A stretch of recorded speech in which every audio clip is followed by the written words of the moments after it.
Do you miss your grandmother? I do actually, yeah, I do miss my grandmother. And my grandfather, particularly being in Windsor. For me, Windsor is her. Sometimes I'd come round and have a bit of tea with her because she had the best teas ever, so I used to get wrong. Staff whispered they hadn't seen anything like it in years.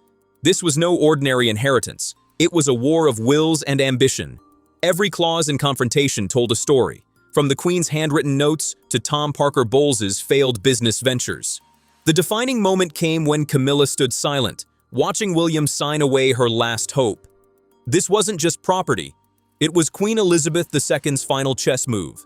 The Cedar Estate, secret and sacred, held the monarchy's soul. But to understand it, you must go back. Not to 2026, but to 1944, the dark heart of World War II. King George VI, facing Britain's greatest peril, quietly purchased an estate buried in the Chiltern Hills, straddling Oxfordshire and Buckinghamshire. It was called the Sea Estate, and from day one, it was meant to disappear. No registry, no media, no ceremonies. For 80 years, it existed only in whispers among royal courtiers, a ghost property guarded by silence. But why hide it for 80 years? What secret could demand such concealment?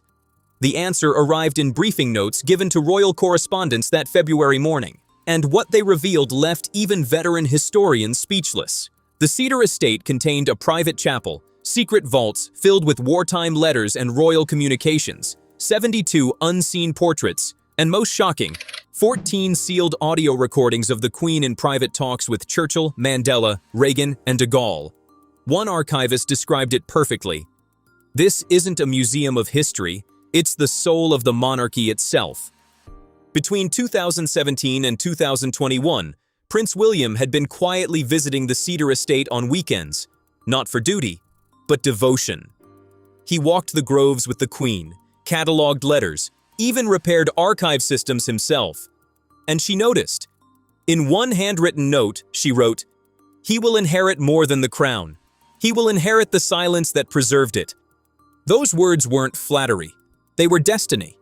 The covenant trust she built around that estate was her secret weapon, and with her passing, it was finally unleashed. Now, let's break down the legal machinery that made this royal bombshell possible, because the structure behind the Cedar Estate is as shocking as the inheritance itself. Unlike Balmoral or Sandringham, this estate doesn't sit under the Crown Estate or the Duchy of Cornwall. It exists through a private legal mechanism known as a covenant trust. Created in 2020, filed quietly under Charter Seal 0142, and witnessed by the Queen's solicitor, a constitutional advisor, and a royal archives notary, this trust came with a delayed activation clause. It would trigger only after two conditions were met: the Queen's state funeral and Prince William's public confirmation as heir to institutional responsibility. Both boxes are now checked, meaning the clause is live. The Palace Statement made it official.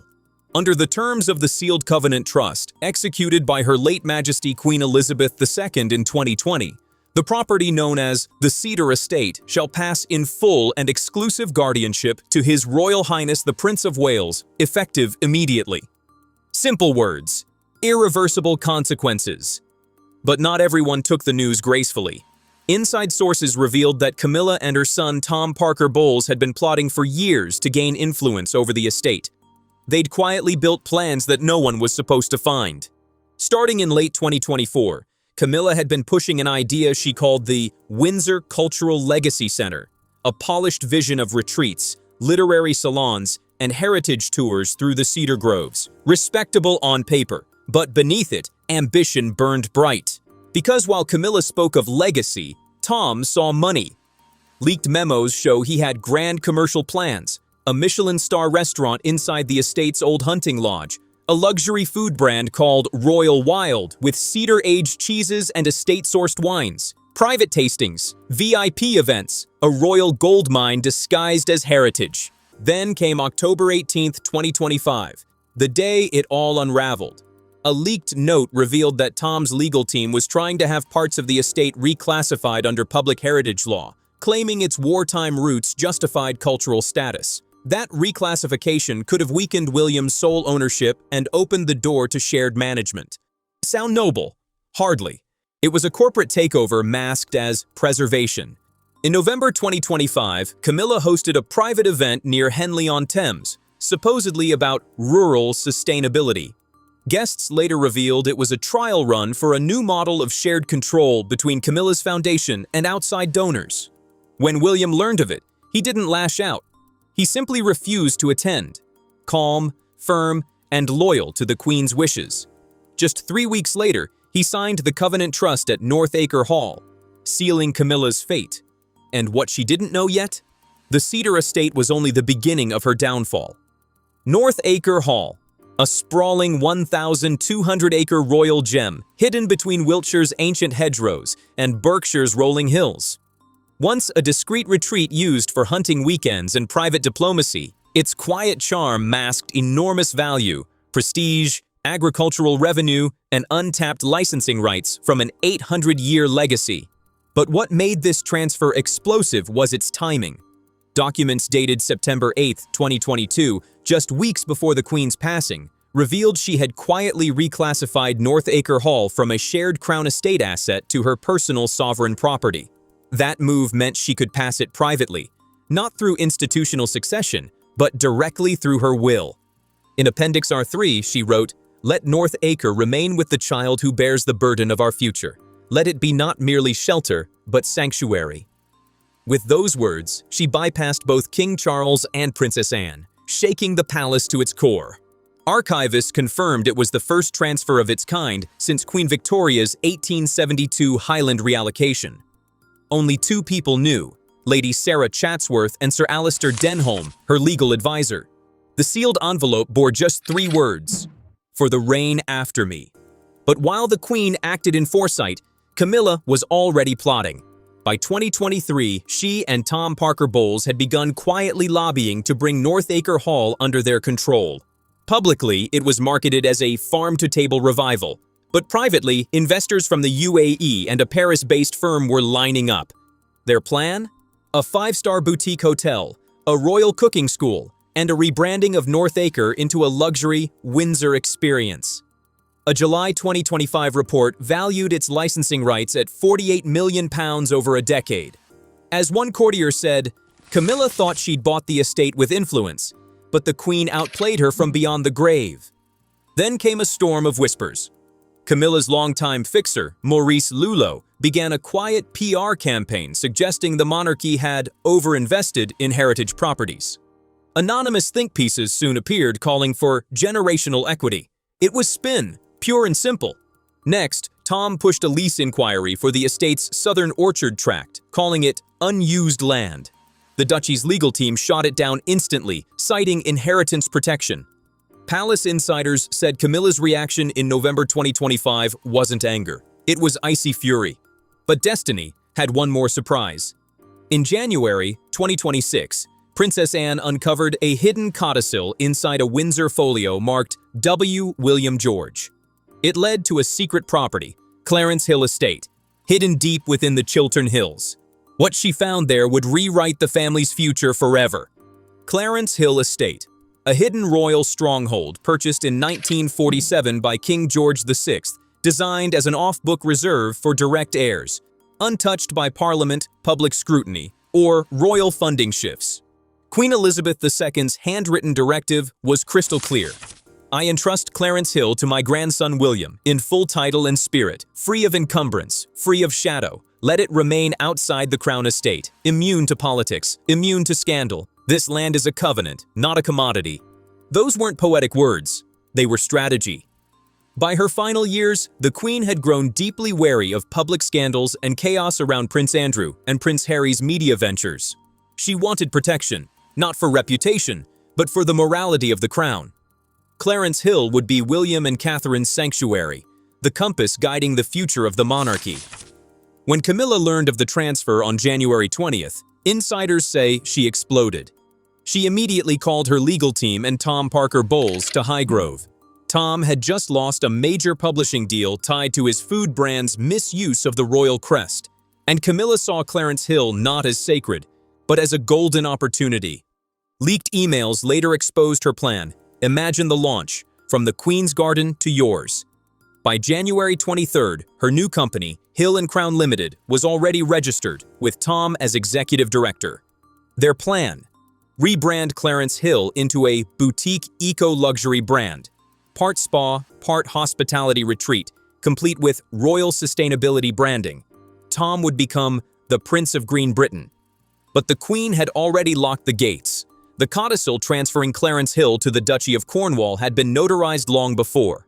Hill and Crown arrived 3 weeks too late. Then came January 28th, and the final blow. An anonymous whistleblower sent Hill and Crown's business deck to the Lord Chancellor, exposing the attempted commercial trespass.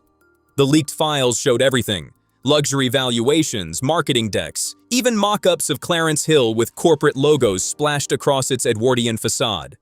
The backlash was immediate. During a private Windsor lunch meant to honor Catherine's recovery, William confronted Camilla directly. Witnesses recall him saying, "Clarence Hill does not exist to be bottled, branded, or sold. It is the last sanctuary of my grandmother's soul." Camilla left the table in silence. Within 48 hours, Hill and Crown was dissolved. Tom withdrew from public appearances. Inside the palace, the message was unmistakable. King Charles later told Princess Anne, "Elizabeth always knew who would hold the crown, not just wear it." But just as the dust seemed to settle, another battlefield appeared. One more audacious than any before. Greystone Downs, a 400-acre woodland estate with a Tudor hunting lodge and a chapel steeped in relics. The fight wasn't over yet. Greystone Downs, a 400-acre royal sanctuary preserved by Queen Elizabeth II for over 4 decades.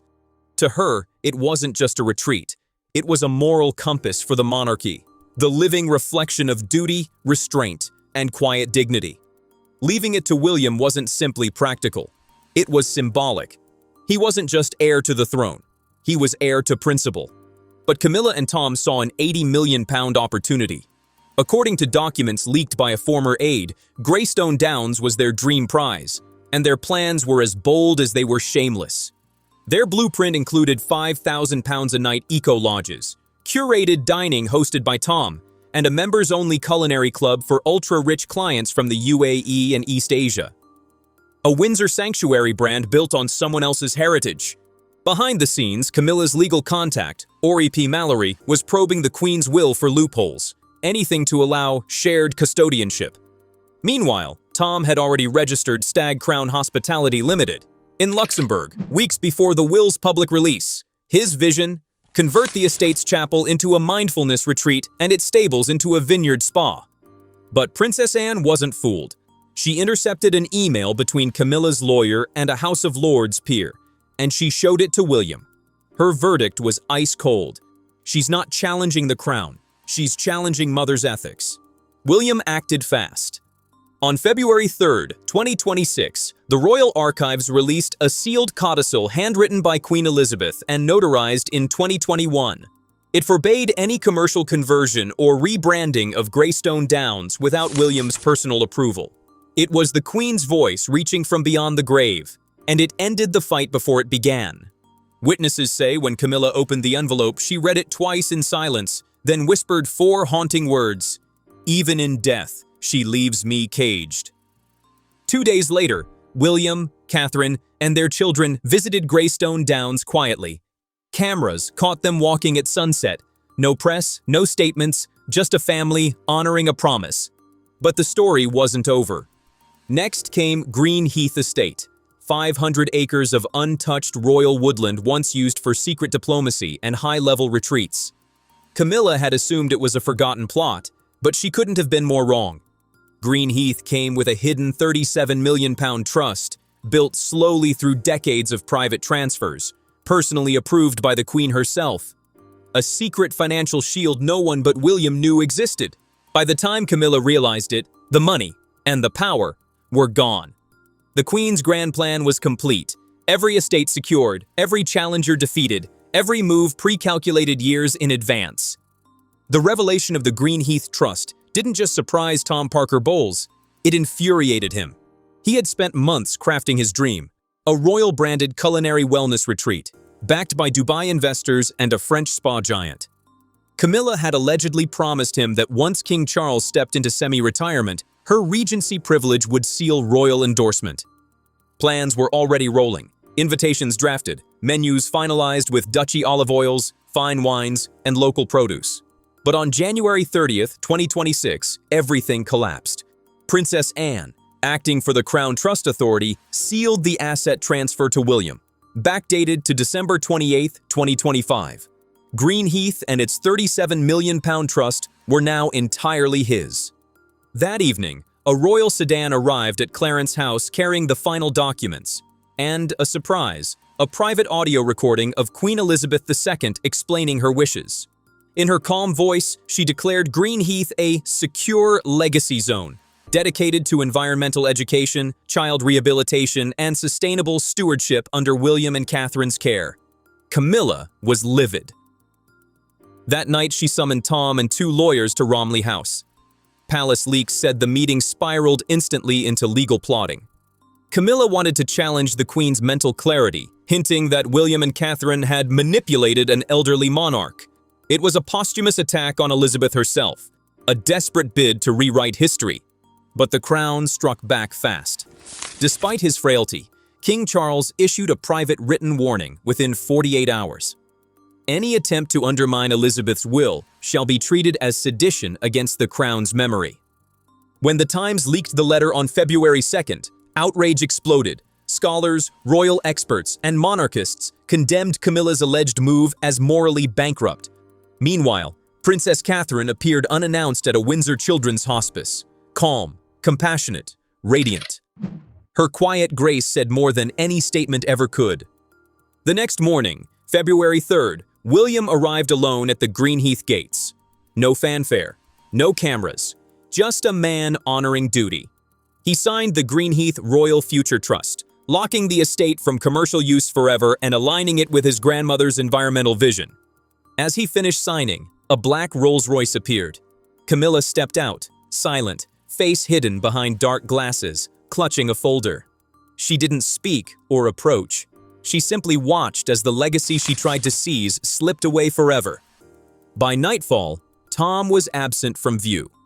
Camilla canceled a major royal culinary event and issued one short statement.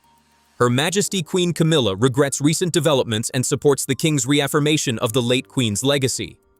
But behind the scenes, everyone knew the war was over. And while the Queen's voice echoed from the past, another document arrived in London that same morning. One last sealed envelope, bearing the royal cipher of Elizabeth II. Inside lay the transfer of the Oakidge estate to Prince William, the Queen's final breathtaking move. Unlike Balmoral or Sandringham, Oakidge wasn't bound by Crown regulations. It was her ultimate private holding, untouched, unchallengeable, and now eternally his. The revelation of the Greenheath Trust had already shaken the monarchy to its core. But what came next ended the power struggle for good. On the morning of February 3rd, 2026, a sealed leather envelope bearing the royal cipher of Queen Elizabeth II arrived at 10 Downing Street, hand-delivered to Prime Minister Harriet Shawcross under armed escort. Inside was the Queen's final act, the formal transfer of the Oakidge estate to Prince William. Unlike Balmoral or Sandringham, Oakidge was bound to nothing. Not to Parliament, not to the Crown estate, not even to the Privy Council. It was a sovereign fortress, a pastoral expanse stretching across the Thames forests, once used by King George VI for hunting, and home to the ruins of a Tudor chapel untouched for centuries. Its value, an astonishing £118 million, mattered little beside what it represented, the Queen's last defiant statement of legacy. To Elizabeth, Oakidge wasn't property, it was sanctuary. During years of family turmoil, she had gone there to reflect, to grieve, to make decisions that would shape the monarchy's destiny. It was where a young Prince William spent long sunlit summers, learning what it meant to lead quietly, serve faithfully, and hold power without pride. In the estate's private library, archivists later uncovered a small lavender-pressed journal. Inside, the Queen had written one final note. Legacy must be tended like soil, watered, pruned, and protected from greed. But even as the ink on her will dried, whispers circulated. Camilla and Tom Parker Bowles were preparing a Privy Purse Committee appeal, claiming that Oakidge had benefited from public funds and should be reclassified. They thought they had found a gap. But William was already ahead. He ordered forensic accountants to audit every expense since 1953, from maintenance logs to security bills, leaving no trace of doubt. Still, they underestimated the late Queen's foresight. Hidden within her will was a final weapon, a clause titled anticipatory obstruction. It forbade any challenge to Oakidge by individuals outside the Windsor bloodline or married in after 2010. When that clause was read aloud inside the green drawing room, the air turned still. Camilla stormed out in fury. Tom muttered curses at his counsel. Princess Anne, calm as stone, looked at King Charles and said, "I always knew this day would come." That evening, under the glow of lantern light, William, Catherine, and their children toured Oakidge as its new guardians. The frost shimmered beneath the moon, the air sharp and pure. From the old watchtower ruins, young George gazed out and asked, "Will this be ours forever?" William smiled, his voice steady. "As long as we protect it." Later that night, a final courier arrived at Kensington Palace, carrying a letter sealed in dark blue wax. It was from the Queen's personal solicitor, Sir Jonathan Arborfield, containing one last message from the late monarch herself, words that silenced every argument that had ever been made. "If ever this estate is challenged, let it be known, Oakidge belongs not to power, but to patience. Let the one who bears the weight of the crown's future, not the burden of entitlement, carry it forward." Signed, Elizabeth R. At that moment, every scheme, every whisper, every power play collapsed into insignificance. Queen Elizabeth II had not merely passed her estates to William, she had created an unbreakable legacy of purpose. With one final act, she protected the heart of the monarchy from greed, ensuring that what she built could never again be bought or sold. To repair moisture controls in a vault no one would ever see. To walk the cedar groves beside an aging queen and listen more than he spoke. That was William's quiet training in legacy. The word she etched into every clause, every sealed covenant was stewardship. It wasn't just a principle, it was her command. From the first challenge to the last, William's response never changed. Calm, measured, deliberate. He didn't rant, didn't call out names, didn't chase attention. He acted. He let actions speak where words would only cheapen the intent. He signed trusts, walked the lands, raised his children on values of quiet duty, and let his grandmother's intricate legal fortress do the talking. It spoke louder than any royal decree. As dawn broke over Windsor Great Park on February 3, 2026, frost glistening along hedgerows, a new chapter of monarchy had already begun, not written in spectacle, but in silence. The sun rose over Oakidge, Green Heath, and Greystone Downs, their paths lined with history and the Queen's invisible hand guiding each decision. That morning, William walked his land, the weight of destiny resting lightly on his shoulders. George ran ahead, pointing toward old chapels and hidden groves, his laughter echoing across the frozen air. Charlotte, journal in hand, recorded every sight. William answered each question with patience, a father, a prince, and now a steward of legacy. Camilla's ambitions hadn't just been defeated, they'd been erased from the royal blueprint. Every scheme Tom drafted, every corporate rebranding pitch, every discreet lobbying effort had been foreseen and neutralized long before they began. The Queen's strategies, embedded in clauses and trusts, had locked every door before ambition could even knock. As one senior footman who had served both monarchs said, this wasn't just a house, it was the Queen's final chess move. And, as always, it was flawless. For William, these lands aren't symbols of victory, they're obligations of honor. For Camilla and Tom, the game is over. The covenants are sealed. The Queen's voice, immortal in letters, recordings, and handwritten laws, still echoes across her estates, commanding respect from beyond the grave. Queen Elizabeth II understood legacy better than anyone. She knew that wealth fades, fame falters, and titles shift, but integrity endures.